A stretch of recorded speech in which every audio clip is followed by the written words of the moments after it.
All right. Hello, everyone, and welcome to another edition of Cake and Conversation.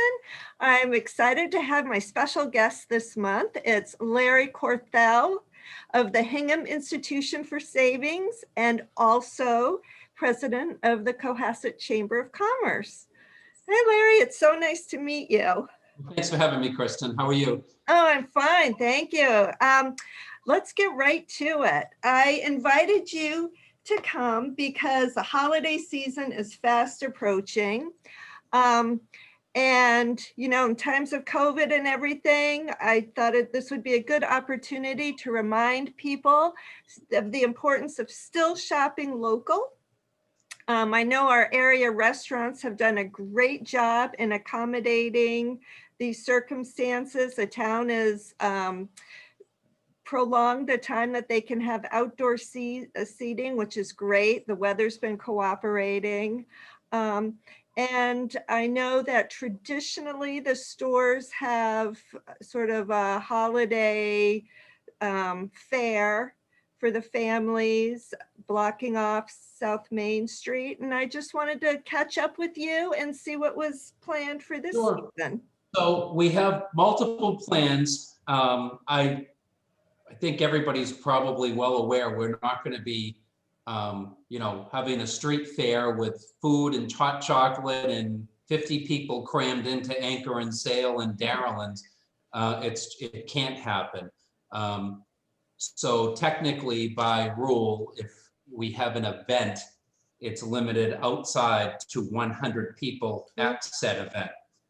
Right now, that's not even if we go red, and right now we're today yellow, and we're surrounded by red towns. So in my opinion, we probably will go red. That's what I'm planning for. Yeah. So one thing we can do is a sort of, and I've been working this with other merchants, and we're trying to get feedback, and it's sort of on the fly because we've never dealt with this. Doing multiple shopping evenings in the village where we'll be open on a Thursday night or a Tuesday night till 8 p.m.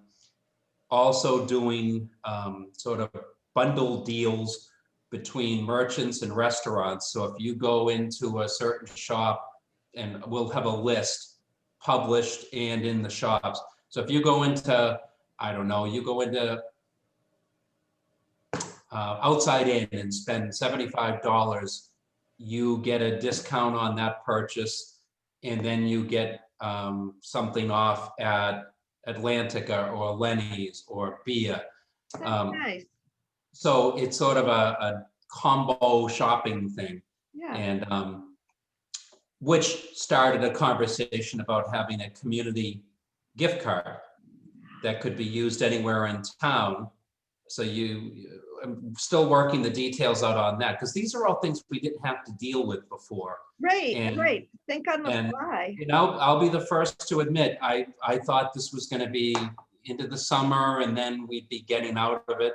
And, so here we are. And so it's just going to be, a lot of trial and error, but we're just trying to find ways to safely get people to shop local, shop safe, and not have everything done through a cardboard box being delivered by a FedEx truck. I know. So, Yeah. Yep. And we all do it. I mean, everybody makes a face, but every time I drive down Main Street, I'm stopping behind UPS and FedEx trucks. So it is what it is. So we just need to keep our little slice and keep things going.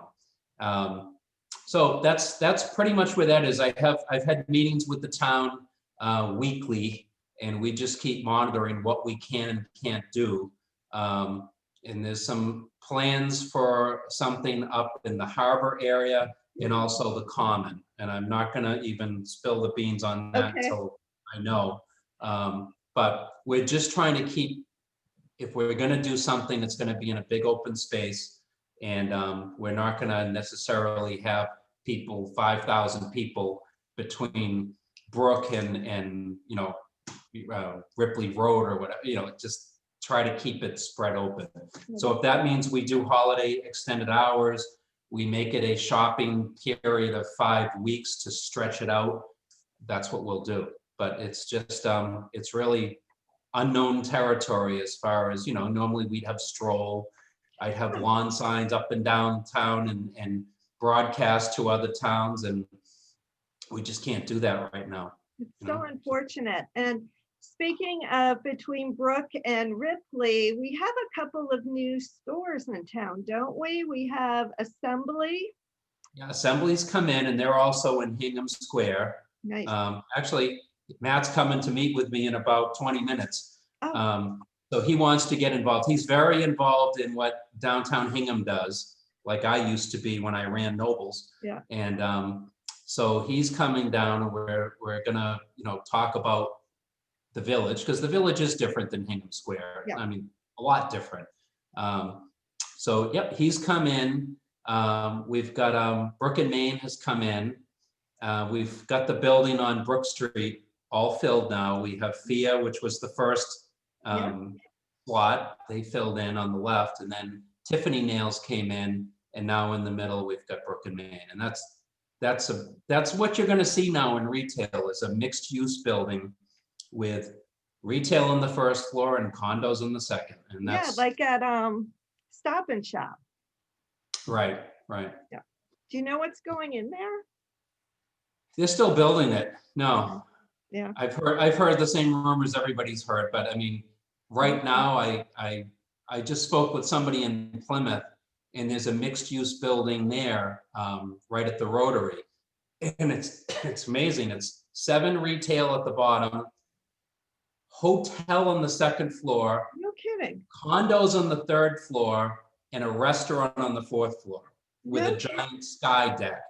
And they've had a lot of retailers that signed up while the building was being constructed for the last year and a half back out.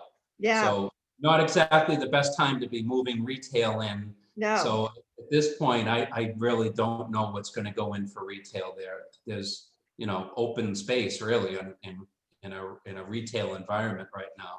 So yeah. And that's why I think it's great that, Assembly and Brook and Main had faith in the community and were, willing to open at this time. So, everybody go out there and give them your support. Absolutely. Right back at them. Yeah. Yep. So when we started, I asked you how to pronounce your last name, Corthell. Yeah. And you said, everybody in Hingham knows because you come from a long line of Hingham stock. Yep, I did the Mayflower Society in about 10 minutes. I just had to go to Hingham Town Hall, and they had all the birth certificates, and I had one to cross over, which my wife helped with, and that was it. And so yeah, they were mostly lived on Main Street and Hersey Street, and they were coopers, they were bucket makers. And then when that dried up in the 1800s, they became toy makers. And one of them, toy makers, wooden toy makers. And then one of them sold custom frames in Hingham Center. So it was kind of funny that I ended up at Nobles when I was, 14 years old. And we ran that business until 2014 when we closed. So was that family? Was that a family business? No, it was funny. My grandfather knew Warren Noble, and I just went to see Warren yesterday. He's living at Linden Ponds, 90 years old. Wow. And so I had a lunch date with him, and so they're all still going. And it was a high school job that just turned into living in a family business. It was great. That is so great. Now, do they still have one store, or did they all close? They're all gone. They're all gone. That's too bad. I used to go there all the time. Yeah, so we had a store in Cohasset. Yep. When I started, we had a store in Situate Harbor back in the early 80s. And we had a store in Norwell. So what was really funny is there was always a connection with Hingham Savings because we were 2 doors down. And Warren was on the board at Hingham Savings. So I used to always hear about the board meetings and how the bank was doing. And so when we closed up, it was literally a no-brainer to come work for the bank. Wow. So yeah, it all sort of had a symmetry to it, and it fit. And Hingham Savings is a family business. Yep. It's not owned by a corporate company or some big entity. Bob Goggin started it up. Well, he purchased the bank in '93 and saved it. Really, it was going under, Mm. and we've turned a profit every year since '93. And so it's good to be in that downtown environment with a family. That's all I know. So it's all fit well. And speaking of symmetry, the building you're in now was originally the Cohasset Savings Bank. Correct. Yep. First president of that was Paul Pratt, who the Yep. library is named after. So it is. Correct. Yep. Oh, everything gets related around here. Yeah. So this building was constructed by the same architect who did the Historical Society location, which was Pratt Library. Yeah. And so he's got the same pillar design in the front. And so in our bank, what was his name? David, I'm on the pinch now. Oh my God, I can't think of his last name. Anyway, I've got a relative who was related to the first bank president here. This bank was started in 1834. And so we're, I think, the third oldest bank in the state. Really? And so we're very proud of that we're basically stewards of this bank. And Cohasset Savings Bank ran from 1898 when the building was built. Actually, they were a little before that, but they moved into this building, it was 1898. And they ran up until 1995. So they had a good run.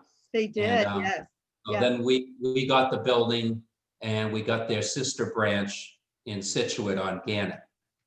And we ran that until 2 years ago, when it's reached the point where we didn't need two branches a mile apart. Right.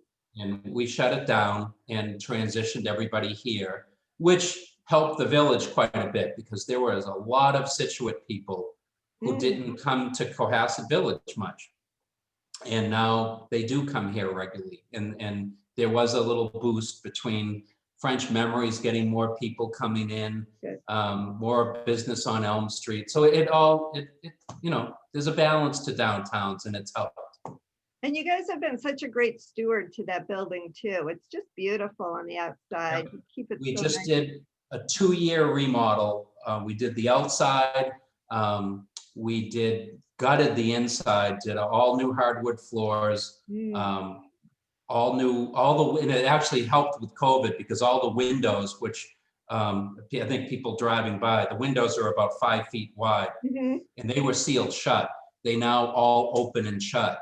So back in April, we were doing transactions through the front windows. I was gonna ask how you've adapted. Yeah, so this is, I think, the only physical bank on the South Shore that did not close during COVID. It was open every day, every minute that it was supposed to be. We never had a shutdown. No kidding. We've still got banks in our network at Hingham that are just drive up only. But in this office, I've got my office, the lobby, and then we've got the what used to be the Cohasset Savings Bank president's office is now a conference room. And so we've got places to put people to be safe and separated. And we took away the bench we had, and it's just a big open space. And everybody coming in has been great about wearing their mask, and we've had no issues. So it's all worked. And were you using your ATM was running the whole time? What do you do with cash? Do you quarantine cash or? No, we have lots of Purell everywhere. We've got probably 30, and everybody here we're washing their hands literally every couple minutes. Yeah. Thank God we have a bathroom on the first floor, so that helps. And no, we haven't had much or any problems as far as that goes. what's really happened, and thank God we did a lot of infrastructure repairing on our website, online banking, and the mobile app. Yes, I And it just really downloaded came into that. play. So our mobile app now allows debit card control. So Yep. if you at 7 o'clock at night can't find your pocketbook or your wallet, you can go onto the app and turn the card off. You can do travel notification on the card. You can do transfers.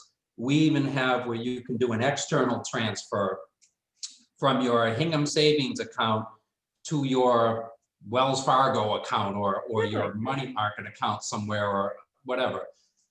So we have external transfers, internal transfers, bill pay, check deposits. Everything is right there.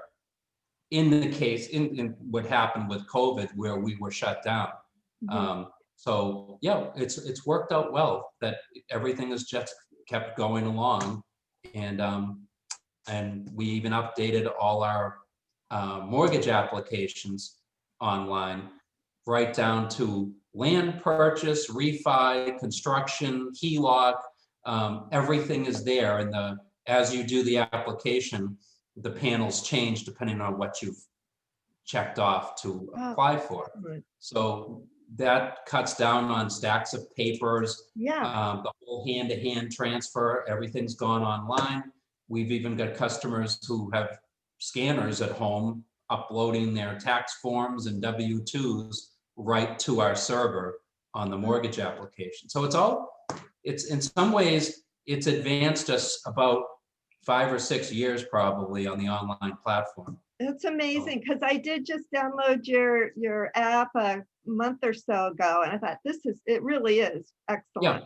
Yeah, it's great. And the other thing that's really helped us is we're a portfolio lender, and most people probably don't know what that means. And what it is we get into a loan with somebody, commercial or residential.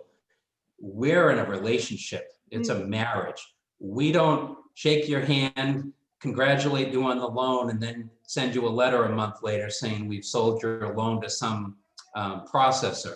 You're with us to the end, and we're with you to the end. And that's how we survive. We lend. We don't take part in federal programs as a portfolio lender. It's our money. Wow. We're not in a network lending money out that we know we're not going to be servicing down the road. So in that situation, a lot of loans that are non-conforming, we can do. Commercial loans that are non-conforming, we can do. So it's a nice fit with the service and the attention to detail and the personal relationship we built. I mean, I most love people that. most people that come in, we know their name. Yes, We I know love who that. their kids are. We know where their kids are at school. Yeah, And you don't see that much anymore. And you we're don't. proud of that. Yeah, So that's excellent. And I yeah, imagine you've been busy with mortgages. I see so many out-of-state cars. I understand yeah. people are The fleeing the biggest thing city. I've seen here is, and I'll admit, I didn't see a lot of it before, was the pre-approval requests from out of town. So I'm getting probably half a dozen a week coming from the city. Yeah, And there's not a lot of real estate available because in the normal situation, they're leaving, somebody's leaving here and moving, and it's offset because there's so many people in the cities looking to get out, and there's nobody in the suburbs looking to get out. So it's limited. So they really need to go into a offer with a pre-approval, or the seller isn't even going to wait a day for them. yeah. And so that's the new reality of The new reality, I guess things are really being snapped up. Just yeah. And and now it's going another stage where you've got people using their pre-approval letter to make an offer, and now they basically need to have cash on top of it. So you got to go into a deal on a $700,000 property. You got to be willing to put half of it down in cash to secure it, because they don't even, the seller doesn't want to wait for your bank to process the mortgage. So we've seen some of that where we're actually doing a mortgage on a property where the mom or dad or mom and dad have already bought the house Oh, for their daughter. And now she's getting a mortgage to pay them back. okay.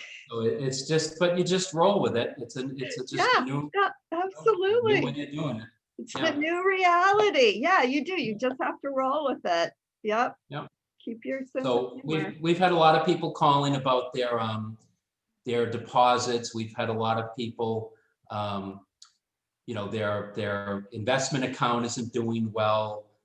They're 71 years old and they aren't prepared to do another roller coaster ride with the Mm, market. right. So one thing we have that a lot of places don't have is because we're a charter bank in Massachusetts, we have the standard FDIC insurance, but we also have DIF, which is Depositors Insurance Fund, Hmm, which, like healthcare, where Massachusetts had the lead over every other state in the mass healthcare site, we had back in the 1930s when the stock market crashed in the late 20s.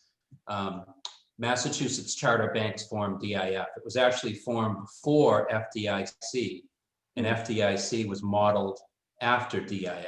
hmm. So our depositors are insured not for just 250,000, but literally to the top dollar of their balance.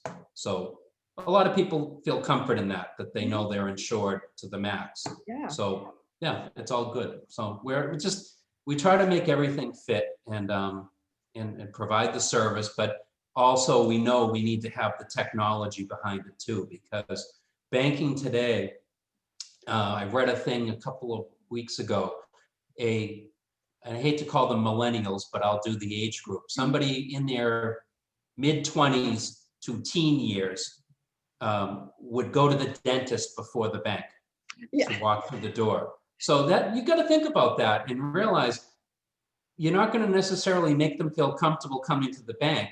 They right. probably never will for whatever reason. Yeah, I So think you've you're got right. to provide them with what works for them, which is mobile, tablet, computer. Yep. And we've done a really good job of that. Oh, that's wonderful. Kind of a small town feel bank, but keeping up with the times, and Yeah, that's wonderful. Yeah, absolutely. very strong. Well, thank you, Larry. That was You're really very welcome. interesting. Really great. And good luck with, your holiday plans, Thank you. and You too. keep going with the way things are changing minute by So minute in we this will have city. on the chamber side, we've got quite a bit of people following us in town, which we greatly appreciate. Good. We will have it figured out as far as the plans go. And the Yeah, reason right now, I don't want to put something up, get people excited and then great. just cancel. Yep, I've seen some towns I've looked at that say, we're doing our holiday event. You can't. you can't write. And I know what you're trying to do is to get people excited about going to the downtown. It's going to be canceled. Yeah. So we're trying to keep it simmering. The plans are there depending on what we can do, but we want to do it safe. We don't want people put in harm's way so they can buy something. I And I know it's think important. the idea of a gift card is a great idea. Yeah, yeah. You And know? this would be the plan is to have a town gift card with Yeah, a picture, a scene of the town. We could even have a contest for what that picture will be. yeah. And then we distribute them. They don't cost the merchant anything. I'm waiting on a packet right now because we just started this about a week ago talking about it. So hopefully that'll work. It can be used in all Cohasset retailers, in the village on 3A. So that's what we're trying to just adapt and make things work one way or another, and keep these businesses afloat. That's wonderful. Great. Good. Good luck. Good All right. luck. Thank you. And thank you so much for joining me. I really Anytime. appreciate it. All right. Take care. Take care. Bye. Bye-bye.